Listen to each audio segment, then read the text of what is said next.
It's been 18 years since tattooing became legal in Oklahoma, with the state being the last to legalize. For the past 9 years, Duncan has only had one tattoo shop, but not due to the lack of interest in the profession, rather due to the difficulty of getting the city to allow them to open. Parlors could not be within 1,000 feet of a school, park, or a playground, or even a church. So for the city of Duncan, that really limits where a business could locate of that nature. Nate Schacht, the director of communications for the city of Duncan, says the city ordinance language is antiquated and needed to move forward with the times. We went through that process, made that adjustment to it, sent it to city council, and city council approved it. Schacht also says current city leadership wants to make it easier to bring businesses to Duncan and to modernize the processes based on today's market demands. We definitely want to at least consider those steps that might be needed to make that happen.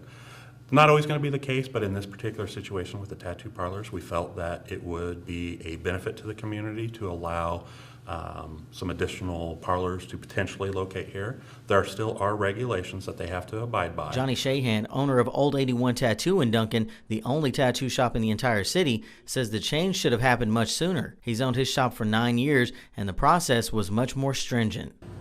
Somebody can't walk in and buy you a tattoo. You know, a liquor store is 300 feet from a church, school, or playground. Somebody can walk in and buy you some liquor. So it's about time. It's been needing to happen for a long time. Shahan also says the money would make a difference over time if it stayed in Duncan, but how things have been, many dollars that could have been generated from tattoo shops have left the city. It allows us all to grow. You know what I mean? Not just one person.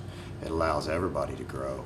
And the revenue that brings into our town, instead of going to Lawton or Oklahoma City or some other place, that brings more revenue, or keeps it here, but also brings it here. Shahan says he looks forward to seeing what comes from the ordinance change over time, but most importantly, he feels it's past time for the city to update its ways of accommodating the business demands of today's consumer. We need to jump back on into the 2020s.